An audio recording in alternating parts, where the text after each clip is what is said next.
बच्चों, चलिए अब हम तत्वों की विद्युत रासायनिक श्रेणी के बारे में जानते हैं।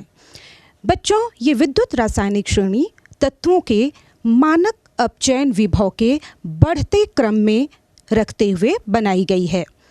मानक अपचयन विभव से तात्पर्य है बच्चों, विभव का मतलब होता है शक्ति। तो अपचयन विभव का मतलब है इलेक्ट्रॉन ग्रहण करने की शक्ति, अर्थात स्वयं अपचयित होने की शक्ति।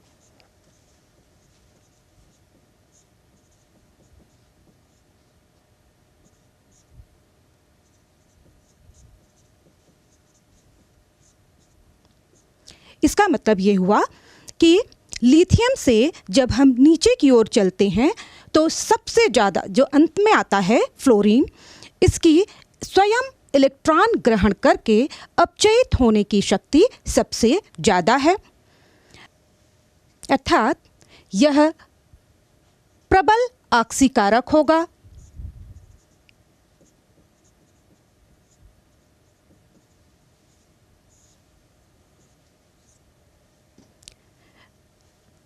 जबकि लिथियम, जिसकी इलेक्ट्रॉन ग्रहण करने की शक्ति सबसे कम है, वह अर्थात इसकी इलेक्ट्रॉन देने की शक्ति सबसे ज़्यादा होगी, अर्थात इसकी स्वयं ऑक्सीकृत होने की क्षमता सबसे ज़्यादा होगी, अर्थात यह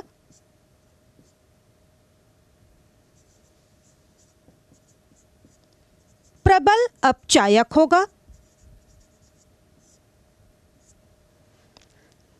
इस प्रकार हम देखते हैं कि जब हम विद्युत रासायनिक श्रेणी में ऊपर से नीचे की तरफ आते हैं तो ऑक्सीकारक क्षमता बढ़ती है, जबकि अपचायक क्षमता में कमी आती है। यही कारण है कि जब हमने कॉपर सल्फेट के विलयन में जिंक डाला तो चूँकि जिंक कॉपर से पहले आ रहा है, इसलिए ये ज़्यादा अच्छा अपचायक है और इसने कॉपर सल्फेट के विलयन से कॉपर को अपचयित कर दिया। इसी प्रकार जब हमने कॉपर सल्फेट के विलयन में आयरन को डाला तो आयरन भी कॉपर से पहले आ रहा है, अर्थात यह कॉपर की तुलना में ज़्यादा अच्छा अपचायक है और इसलिए इसने कॉपर सल्फेट के विलयन से कॉपर को अपचयित कर दिया। जबकि कॉपर, जो कि जिंक और आयरन दोनों के ही नीचे आता है, अतः यह ना तो जिंक को और ना ही आयरन को उसके लवण विलयन से अपचयित कर पाया। बच्चों, एक बात और, यहाँ पर आप देख रहे हैं कि लिथियम के मानक अपचयन विभव का मान ऋणात्मक है और फ्लोरीन के मानक अपचयन विभव का मान धनात्मक है, जबकि यहाँ पर हाइड्रोजन मध्य में आती है, जिसके मानक अपचयन विभव को मान 0.0 रखा गया है। अर्थात इसका मतलब ये हुआ कि हाइड्रोजन से पहले आने वाली जितने भी तत्व हैं वह हाइड्रोजन के यौगिक में से हाइड्रोजन गैस को अपचयित करके बाहर निकाल सकते हैं। इसका उदाहरण आपने कक्षा 10 में पढ़ा है, जब आपने जिंक धातु को हाइड्रोक्लोरिक अम्ल में डाला था तो वहाँ से जिंक धातु हाइड्रोजन को ऑक्सीजन के रूप में अपचयित कर देती है।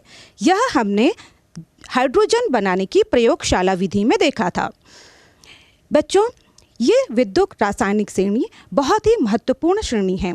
इसके आधार पर धातु निष्कर्षण में किस धातु के अपचयन हेतु किस विधि का उपयोग किया जाना है, इसका भी निर्धारण किया जाता है तथा इसी रासायनिक श्रेणी का उपयोग करके हम गैल्वेनिक सेल भी बनाते हैं, जिसका एक उदाहरण है डेनियल सेल।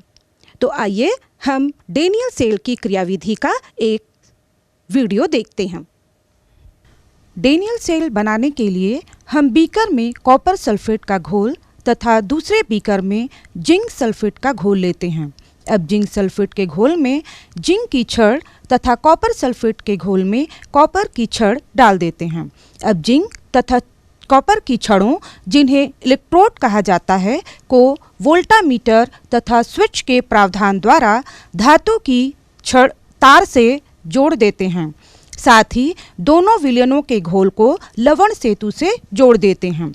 हम जानते हैं जिंक विद्युत रासायनिक श्रेणी में कॉपर से ऊपर आता है, अतः स्विच ऑन करते ही जिंक धातु का ऑक्सीकरण होने लगता है तथा वह जिंक आयन तथा 2 इलेक्ट्रॉन निष्कासित करता है। ये इलेक्ट्रॉन इलेक्ट्रोड विभव में अंतर होने के कारण कॉपर छड़ की ओर स्थानांतरित होकर कॉपर आयनों को अपचयित करते हैं। इस तरह इलेक्ट्रॉन के प्रवाह के विपरीत दिशा में विद्युत धारा बहने लगती है।